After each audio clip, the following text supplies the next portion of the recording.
Dhurandhar part 1 and part 2 రెండు parts కూడా Bollywood box ఆఫీసుల్ని బద్దలు కొట్టింది. రణ్వీర్ సింగ్ యాక్టింగ్ అయితే ప్రశంసలకి మాటలే లేవు.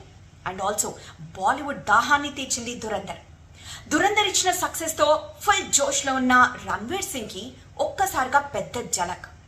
డాన్ 3 సినిమాని తాను చెయ్యను అని తిరస్కరించాడట. అంటే అన్ని pre production work Ranveer Singh ని దృష్టిలో పెట్టుకొని చేసిన తర్వాత ఇప్పుడు దురందర్ హిట్ అయిన తర్వాత డాన్ 3 సినిమాను చేయను అంటే ఇది కరెక్ట్ కాదు, మాకెంతో లాస్ అవుతుంది అంటూ డాన్ 3 నిర్మాతలు అండ్ మేకర్స్ గగ్గోలు పెట్టారు.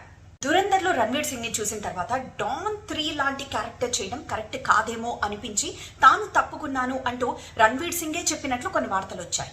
అండ్ ఇలా చేయడం వల్ల తమకి నష్టం వచ్చింది అంటూ డాన్ 3 మేకర్స్ ఇటు టోటల్ గా బ్యాన్ విధించాలని కోరడం, రణ్వీర్ సింగ్ పై బాలీవుడ్ లో బ్యాన్ విధించారు అంటూ వార్తలు రావడం జరిగింది. కానీ ఫైనల్లీ తెలిసింది ఏంటంటే రణ్వీర్ సింగ్ మీద బ్యాన్ విధించలేదు, కానీ ఒక రిక్వెస్ట్ వెళ్ళింది.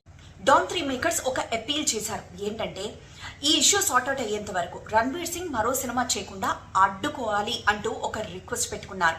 ఫస్ట్ తమ ఇష్యూ సార్ట్అవుట్ చేసిన తర్వాతే రణ్వీర్ సింగ్ మరిన్ని మూవీస్ ఏవైతే ఇంతకుముందు ఒప్పుకున్నారా లేకపోతే ఒప్పుకోబోతున్నారా ఆ మూవీలు చెయ్యాలి అంటూ ఒక చిన్న రిక్వెస్ట్ పెట్టుకున్నారు మేకర్స్. అసలు విషయం ఏంటంటే ఫర్హాన్ అఖ్తర్ నిర్మిస్తున్న డాన్ 3 సినిమాకి సంబంధించి సైనింగ్ అమౌంట్ వచ్చేసరికి 10 కోట్లు and rest of the amount payment వచ్చేసరికి 25 కోట్లుగా డిమాండ్ చేశారట రణ్వీర్ సింగ్. అయితే డాన్ 3 మూవీ చేస్తాను అని ఒప్పుకున్న తర్వాత తాము ప్రీ ప్రొడక్షన్ వర్క్ స్టార్ట్ చేసేసాము. అంటే లైక్ కాస్ట్యూమ్స్ కానీ ఇతర ఏవైతే ప్రీ ప్రొడక్షన్ వర్క్ ఉంటుందో అది రణ్వీర్ సింగ్ ని దృష్టిలో పెట్టుకునే అన్ని వర్క్స్ మేము ఫినిష్ చేసుకున్నాము. ఇప్పుడు ఈ అమౌంట్ రణ్వీర్ డిమాండ్ చేస్తున్నారు.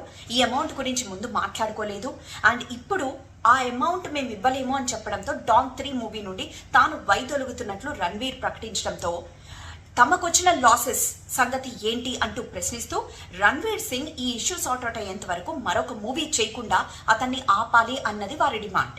అయితే రణ్వీర్ సింగ్ మాత్రం ఇప్పటి వరకు బయటకు వచ్చి ఈ విషయంపై ఎలాంటి మాట మాట్లాడలేదు, కనీసం ఒక పోస్ట్ కూడా చేయలేదు.